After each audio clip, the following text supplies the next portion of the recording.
야고보서 5장 15절에서 16절까지의 말씀입니다. 믿음의 기도는 병든 자를 구원하리니 주께서 그를 일으키시리라.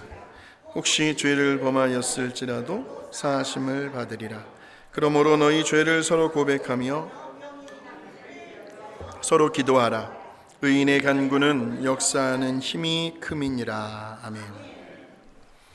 오늘 우리가 읽은 이 본문의 말씀 속에는요, 우리 하나님께서 역사하시고 또 응답하시는 기도의 두 가지 원리가 나와 있습니다. 그 원리를 지금 이 야고보 사도가 우리들에게 이렇게 알려주고 있는데요. 그런데 신약 성경에 보시면 이 야고보라는 이름을 가진 사람들이 여러 명 나옵니다. 벌써 우리 예수님의 12 제자들 중에서도 두 사람이 나오거든요. 세베대의 아들 야고보와 알페오의 아들 야고보라고 나오고 있어요. 게다가 누가복음 6장 16절에 보니까 야고보의 아들 유다라는 말이 나옵니다. 그러니까 야고보가 유다의 아버지로 나와요. 여기서 유다는 가룟 유다는 아닙니다. 근데 오늘 우리가 읽었던 이 야고보서를 기록한 저자는 지금까지 말한 야고보들하고는 또 다른 사람이 있는데요.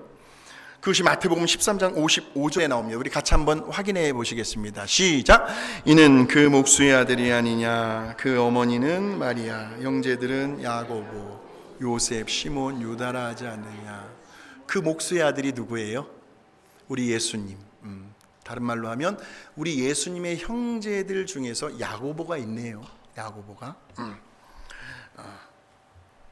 그러니까 우리 예수님의 친동생인 야고보가 오늘 이 야고보서를 기록한 겁니다. 그래서 이 야고보라는 인물을 우리가 연구해 보면, 이제 인물 공부를 하게 되면, 물론 우리 예수님의 친동생이기는 했지만, 그러나 그 예수님을 처음부터 구주로 영접하고 믿지를 않습니다. 한참 나중에 가서야 예수님을 영접해요. 그리고는 이 야고보서를 기록하고 주후 62년경에 순교를 당합니다. 그러니까 야고보 사도가 순교를 당하기 전에 이 책을 썼기 때문에 적어도 이 야고보서는 신약 27권의 성경 중에서 제일 최초로 먼저 쓰여진 책이 야고보서입니다. 즉, 그는 비록 다른 제자들보다는 뒤늦게 예수님을 영접했어요. 그런데 야고보는 누구보다도 이 영적으로 굉장히 아주 민감한 감수성을 가지고 있었습니다. 이 말이 무슨 말이냐면, 빠른 시간 안에 영적인 지도자로 우뚝 설 수 있게 되었다는 말입니다.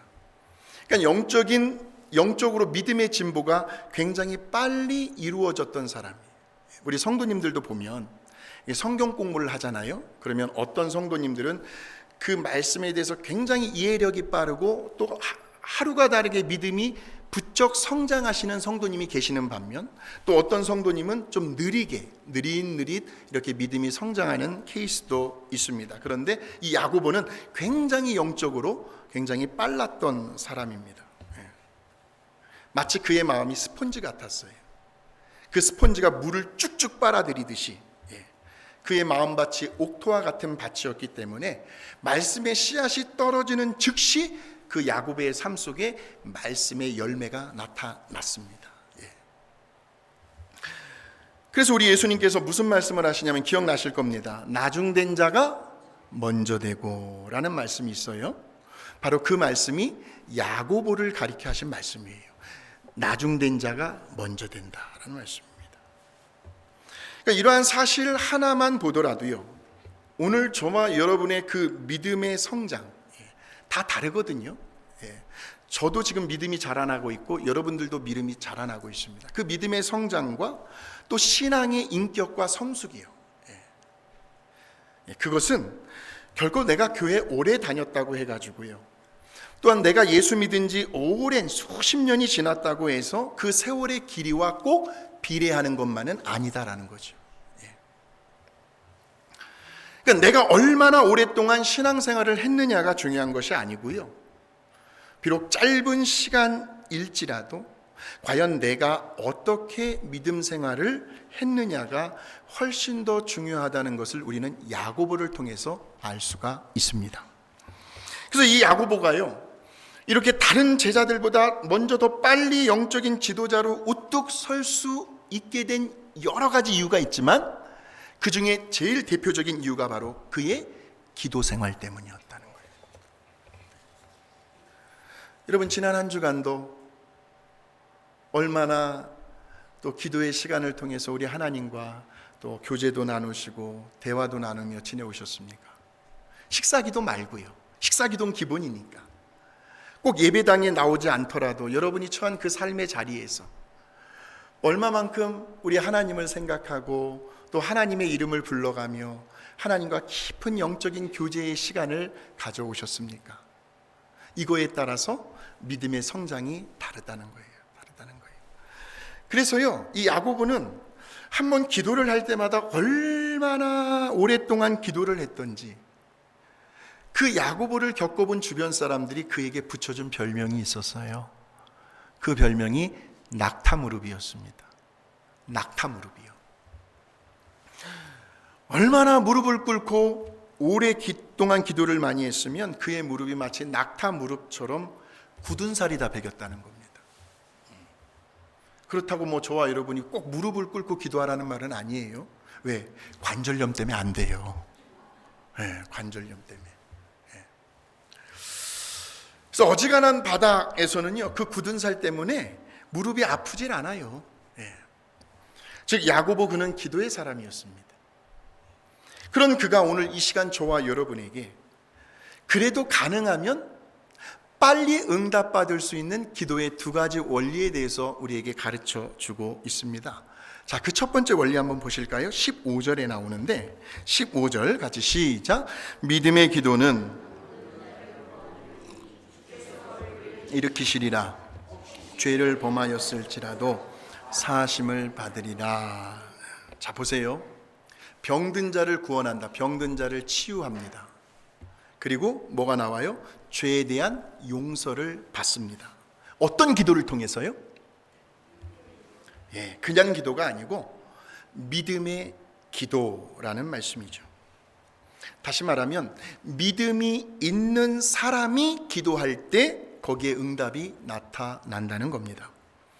그래서 왜 사복음서에 보시면 우리 예수님께서 수많은 병든 사람들을 고쳐주실 때 늘 그들에게 묻는 질문이 있었습니다. 한번 자세히 보십시오. 네가 나을 줄을 믿느냐? 그냥 얼마든지 고쳐주실 수도 있었는데, 그런데 우리 예수님은 꼭 그 사람의 믿음을 확인하십니다. 자, 우리 마가복음 11장 23절 24절에도 한번 보실까요? 잘 보세요. 내가 진실로 너희에게 이르노니 누구든지 이 산더러 들려 바다에 던져지라 하며 그 말하는 것이 이루어질 줄 어떻게 하고? 믿고 그랬어요. 마음에 의심하지 아니하면 그대로 되리라 그랬습니다. 또 뭐라고 나와요? 무엇이든지 기도하고 구하는 것은 받은 줄로 믿으라는 거죠. 그러니까 우리 예수님은요, 우리들이 드리는 그 기도의 응답의 조건으로 바로 저와 여러분의 믿음을 강조하고 계십니다. 내 믿음의 분량대로 너의 믿음의 그릇대로 될지어다 라는 거죠. 자, 그렇다면 이제부터 저와 여러분이 해야 할 일은 아주 분명해졌습니다. 즉 우리의 무엇을 키워가야 하는 거예요? 우리의 믿음을 키워나가는 일이죠. 그러니까 우리들의 일상 속에서요, 또 이번 한 주간도 부딪힐 수밖에 없습니다. 그 녀석이 뭐예요? 문제예요. 어떤 모양 어떤 형태로든 저와 여러분에게 문제거리가 다가올 텐데, 그런데 그 어떠한 문제도 사실은 그 문제가 큰 것이 문제가 아니고요, 그 문제를 받아들이는 나의 그 자세, 그 문제 앞에 견뎌낼 수 있는 나의 그 자세, 그 문제를 넉넉히 이겨낼 수 없는 내 믿음이 작은 것이 문제다. 할렐루야! 이해 가십니까? 결국 문제가 큰 게 아니고요, 그 문제 앞에서 내 믿음이 작은 것뿐이라는 거죠. 그렇다면 우리 예수님께서 강조하고 계시는 그 믿음은 어떤 의미를 가지고 있을까요? 이것을 알기 위해서는 우리 예수님께서 저 말씀을 하고 계시는 그 당시의 배경 상황을 알 필요가 있는데, 그 배경과 상황이 마가복음 11장에 나와 있습니다. 제가 설명을 해드릴게요. 지금 우리 예수님께서요, 예루살렘 성에 들어가셨어요. 그리고 나서는 제일 먼저 하신 일이 성전을 둘러보는 일이셨습니다. 그러고 난 다음에 이제 날이 저물게 되니까 그 예루살렘 성 밖을 나오셔서 베단이라고 하는 한 자그마한 마을에서 숙소를 정하십니다. 잠을 주무셔야 되니까. 그리고는 그 다음날 아침 일찍 일어나셔서 또다시 예루살렘을 향해 가시는데, 그런데 우리 예수님께서 아침을 안 드신 것 같아요. 몹시 시장하시고 배가 고프셨던 거죠. 그런데 마침 저 멀리서요, 잎사귀가 있는 무화과 나무가 우리 예수님의 눈에 들어온 겁니다. 그래, 잘 되었다. 우리 저기로 한번 가보자. 그래서 가까이 가서 보았더니, 그런데 이 무화과 나무가요, 잎사귀만 무성했지 거기에 먹을 만한 열매가 하나도 없었다는 거예요. 그런데 이때 성경은 뭐라고 이야기를 하냐면, 잘 보세요. 마가복음 11장 읽어보실 때 아직 무화과 열매철이 아니니라 그랬어요. 그럼 무화과 나무가 잘못이 있습니까? 없습니까? 없지요. 무화과 나무는 당연히 자연의 이치와 원리에 따라서 자기는 했을 뿐인데, 하나도 없어요, 잘못한 게. 근데 그럼에도 불구하고 우리 예수님은 지금 그 무화과 나무를 향해서 뭐라고 말씀하시는지 한번 보실까요? 14절의 말씀, 시작. 예수께서 나무에게 말씀하여 이르시되 하시니 제자들이 이를 덧. 우리 예수님께서 무화과 나무에게 축복의 메시지를 주셔야 하는데 저주의 말씀을 하셨어요. 이제부터 영원토록 무화과 나무 내게서 열매가 맺히지 못할 것이다. 그래서 이제 그 다음날 아침에 또다시 그 무화과 나무 옆을 지나가시는데, 그런데요, 이건 정말 누가 보아도 도저히 믿겨지지 않는 광경이 제자들의 눈앞에서 펼쳐진 겁니다. 세상에 하룻밤 사이에 그 무화과 나무가 정말 예수님께서 말씀하신 대로 뿌리채 말라 비틀어져 있다, 죽어버렸다는 거죠. 그 상황을 보면서요, 아마도 베드로를 비롯한 거기에 있던 제자들이 상당히 당황을 했을 겁니다. 그리고 굉장히 놀라운 표정을 지었을 겁니다. 바로 그런 제자들을 향해서 지금 예수님께서 뭐라고 말씀하시냐면, 자, 22절에서 23절의 말씀을 읽어봅니다. 시작. 예수께서 그들에게 대답하여 이르시되 하나님을 믿으라. 내가 진실로 너희에게 이르노니 누구든지 이 산더러 들리어 바다에 던져지라 하며 점점점 그랬어요. 여러분, 산이 들리어 바다로 던져진다, 이게 가능한 일입니까? 산이요, 통째로 들려서 바다에 옮기는 일이 어디 세상에 가능한 일이냐고요. 저러한 표현을 당시 유대 사회에서는요, 가능성이 전혀 1도 없는 불가능한 일을 가리킬 때 쓰는 표현이 바로 저 표현이에요. 그러니까 여기에서의 산은 문제를 의미합니다. 그러니까 어떠한 문제가 있어요, 저와 여러분 가운데. 근데 그 문제를 이건 도저히 어떻게 해결할 길이 없어요. 헤쳐나갈 방법이 없습니다. 얼마나 오랜 세월 동안 그 문제 하나 가지고 여러분 얼마나 씨름해 오셨습니까? 누가 보아도 불가능한 일입니다. 안 되는 일입니다. 근데 지금 우리 예수님은 그러한 불가능한 일을 가능케 할 수 있는 비결이 있다는데, 그 비결이 바로 뭘 믿으라는 거예요? 하나님을 믿으라는 거예요. 근데 그 믿음이란 무엇일까요? 히브리서 11장 1절 한번 보실까요? 시작. 믿음은 바라는 것들의 실상이요 증거니라고 그랬습니다. 오늘 저와 여러분이 바라는 것이 있습니다. 근데 그 바라는 것이 아직은 우리 눈에 보이질 않아요. 우리의 경험이요, 인생의 경험이 많다고 해서 문제를 또 잘 해결하는 것도 아니에요. 하나님이 주시는 그 지혜, 그리고 힘으로 해결할 수 없는 것들이에요. 지금 그런 것들이다. 불가능해 보입니다. 그럴 때에 그 불가능한 상황 속에서 전능하신 우리 하나님을 향한 저와 여러분의 그 가지고 있는 믿음을 적용해 보라는 거죠. 그러니까 어떤 인간의 한계 속에요, 내가 안 되니까 하나님도 안 될 것이다가 아니라 나의 그 한계 속에 내 자신을 가두어 두는 것이 아니고, 지금 이 순간에도 하나님은 살아계시잖아요. 하나님은 역사하고 계시잖아요. 그 우리 하나님의 전능하심 속에 저와 여러분 자신을 던져보라는 거죠. 나의 감정, 내 의지, 나의 생각, 내 마음을 하나님의 손에 온전히 올려드리라는 거예요. 맡기라는 겁니다. 그 증거로 나타나는 것들이 뭐냐면, 저와 여러분의 마음속에 여전히 근심, 걱정, 불안, 어떤 초조함, 두려움들이 있다면 우리 자신을 하나님께 맡겨드린 상태는 아니에요. 하나님께 맡겨드렸다고 한다면 그 사인으로 하나님께서 우리에게 주시는 것은 평안입니다. 감사입니다. 기쁨입니다. 그러니까 저와 여러분이 그러한 것들을 떠안지 말라는 겁니다. 그래서 믿음은 눈에 보이지 아니하는 그 공간을 크게 만드는 거예요. 이것을 우리는 다른 말로 영적인 세계라고 말을 합니다. 그러니까 오늘의 내가 처한 현실이 있어요. 또 내가 앞으로 바라는 미래의 그 현실이 있어요. 그 사이에는 어떤 갭이 있습니다. 어떤 공간이 있습니다.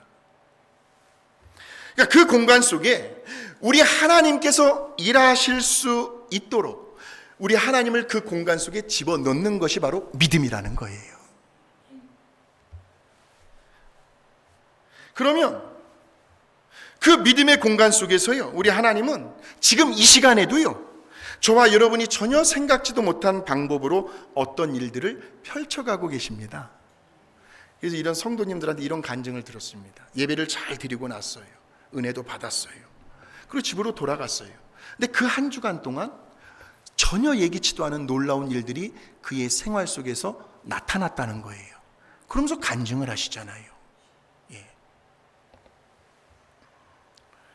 그래서 왜 때로는 전혀 예기치 않은 곳에서 뜻하지 않게 우리 하나님께서 하신 일들을 볼 때가 있는데, 우리는 그것을 가리켜 기도 응답이라고도 하고 간증이라고도 말을 하는 거죠. 자, 그런데 이 믿음의 공간을 우리들이 그저 막연하게 무작정 그냥 주여 그렇게 될 줄로 믿습니다, 하면 할 수 있습니다, 하면 된다, 해보자, 그게 아니고요. 어떤 아무런 대책도 없이 무작정 만드는 것은 아니고요. 언제나 우리 하나님의 말씀을 근거로 해서 그 공간을 만들어야 한다는 거예요. 왜냐하면 우리 하나님의 말씀은 언젠가는 반드시 때가 되면 그 말씀대로 이루어지는 놀라운 힘과 능력이 그 안에 있기 때문이죠. 그래서 언제나 믿음은 말씀과 연결이 되어 있습니다. 자, 우리 로마서 10장 17절 한번 확인해 보실까요? 시작. 믿음은 들음에서 나며 들음은 그리스도의 말씀으로 말미암았느니라 하는 거죠. 기도 응답의 첫 번째 원리는 믿음의 기도인데, 문제가 큰 것이 아니라 그 문제 앞에서 작은 나의 믿음이 문제인데, 그러면 답은 내 믿음을 키우는 길이죠. 근데 그 믿음을 키우는 길에 있어서 뭐와 연결이 되어 있다고요? 하나님의 말씀이요. 그러니까 내가 얼마만큼 하나님의 말씀을 읽고 또 그 말씀을 암기하고 되뇌이고 묵상하고 저와 여러분의 일상생활 속에서 경험하느냐에 따라서 우리의 믿음은 세상이 감당해낼 수 없는 강력한 믿음으로 지금도 자라나고 있다는 거예요. 그래서 믿음의 기도란 언제나 우리 하나님의 말씀의 근거에서 드려지는 기도를 말합니다. 나의 신념, 나의 의지가 아니에요. 그러니까 오로지 우리 하나님의 약속의 말씀에 근거해 가지고요, 하나님께서 말씀하신 거니까 그 말씀에 대한 책임을 지시고 말씀대로 역사하실 것이라고 하는 그러한 확신을 가지고 드리는 기도가 바로 믿음의 기도인데, 그래서 우리는 그런 하나님을 가리켜 신실한 하나님이라고 그렇게 부르잖아요. 우리 같이 한번 찬양으로 고백해 보실까요? 나의 반석이신 하나님, 행하신 모든 것 완전하시니. 그렇습니다, 주님. 나의 생명 대신 나에게 행하신 일들을 내게 하신 일 찬양합니다.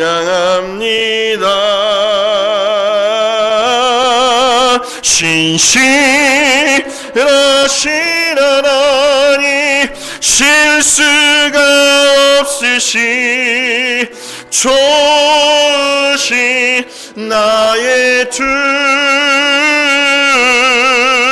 신실하신 하나님, 실수가 없으신 좋으신 나의 주.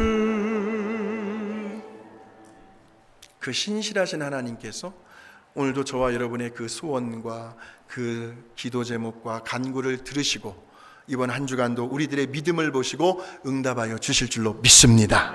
자, 이제 마지막 두 번째로 응답받는 기도의 원리가 어디에 나오냐면 그 다음 구절에 나와요. 16절을 같이 한번 보겠습니다. 시작.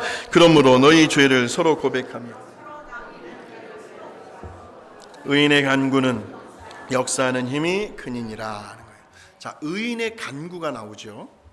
자, 근데 그 의인의 간구는 어떤 역사를 일으키냐면 병을 낫게 해주는 역사하는 힘이 크다는 거죠. 자, 병이 낫는 어떤 그런 역사하는 힘이 크다는 것을 경험하기 위해서는 먼저 어떤 것이 선행이 되어야 하는지를 잘 보십시오. 너희 죄를 서로 고백하며 그랬습니다. 그러니까 우리 하나님과 나 사이에 먼저 죄의 문제가 해결이 되셔야 합니다. 즉 우리 하나님과 나 사이에 뭔가 어떤 거리낌이 없어야 한다는 말이에요. 오랫동안 기도해 오신 것이 있죠. 근데 왜 그 기도가 잘 응답이 되지 않을까 고민해 보신 적 있으시죠? 여러 가지 이유가 있지만 오늘 말씀을 통해서 한 가지 이유를 뽑으라고 한다면 죄의 문제가 해결되지 않았기 때문에 그래요. 예를 들어요, 물이 나오는 수도관이 있습니다. 근데 그 수도관에 어떤 이물질이 끼어 있으면요, 또 오래되면 그 안에 녹이 슬어버려요. 그럼 물을 확 틀잖아요. 그러면 물 색깔이 벌써 달라지고 탁해지고요, 그리고 물이 콸콸콸 잘 나오질 않습니다. 예. 이유는 그 수도관에 이물질, 더러운 것들이 껴있기 때문에 그렇죠. 마찬가지로 하나님과 우리와의 관계도 같은 원리입니다. 보세요, 우리 하나님은 눈에 보이지 아니하는 영이에요. 그리고 저와 여러분은 그 양자의 영을 받은 하나님의 자녀들입니다. 그래서 우리가 하나님을 아빠, 아버지라고 부르잖아요. 그 아버지는 자녀들에게 항상 좋은 것을 주시려고 하잖아요. 근데 우리는 받을 때도 있고 그렇지 못할 때도 있잖아요. 근데 그 영이신 우리 하나님과 또 우리의 영이 만나는 통로가 있습니다. 그 통로가 있는데 바로 거기에 이 죄라는 찌꺼기가 끼어 있으면요, 아무리 기도를 해도 그 기도에 응답이 잘 나타나질 않습니다. 그 대표적인 죄가 뭔지 아세요? 미워하는 감정입니다. 미워하는 감정. 지금 내 안에 누군가를 미워하는 감정이 있다면 그 마음의 상태로 하나님 앞에 백날 죽어라고 기도를 해봐야 오늘 말씀에 근거하면 기도 응답이 잘 되지 않는다.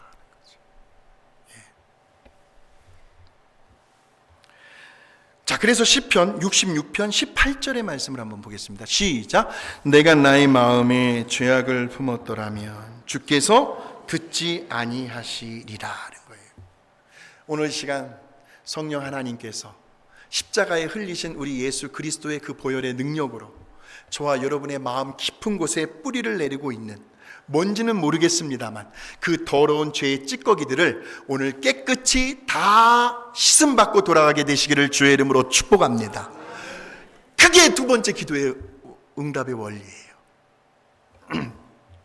한마디로 의인의 간구는요, 죄를 짓지 않는 기도가 아니고요, 어떻게 죄를 안 지어요, 그런 기도가 아니고, 혹시라도 죄를 지었을 때 이 말씀은 우리의 영혼을 비추는 거울이에요. 그래서 이 말씀을 통해서 깨달아져요. 그리고 돌아서요. 그리고 자비와 긍휼이 많으신 우리 하나님께 용서를 구하는 그러한 회개의 기도가 바로 의인의 간구라는 거예요. 사랑하는 성도 여러분, 이제 오늘부터 또다시 한 주간이 새롭게 시작이 됩니다. 이번 한 주간도 저와 여러분의 그 각자의 삶의 자리에서요, 첫째는 하나님의 말씀을 한번 가까이 보십시오. 이번 한 주간 하나님의 말씀이요. 그래서 그 말씀에 근거하는 믿음의 기도를요, 어떻게 드리시냐면 성경을 하나님 앞에 들이대는 거예요. 하나님, 여기에 보니까요, 하나님께서 병든 자 치유해 주신다고 했는데 지금 제가 몸이 너무 아프거든요. 하나님 고쳐주신다고 약속하셨으니까 이 말씀대로 저를 좀 낫게 해주세요. 그게 손을 대고 기도하시는 거예요. 그렇게 말씀에 근거한 믿음의 기도 첫 번째고요. 그리고 날마다 매 순간마다 분초마다 회개의 은총을 입도록 노력을 하십시오. 회개의 은총을 입고 드려지는 그 의인의 간구를 통해서 우리들의 그 기도에 응답해 주시는 하나님의 놀라우신 역사와 능력을 이번 한 주간도 경험해 보는 우리 모두가 되시길 주의 이름으로 축원합니다.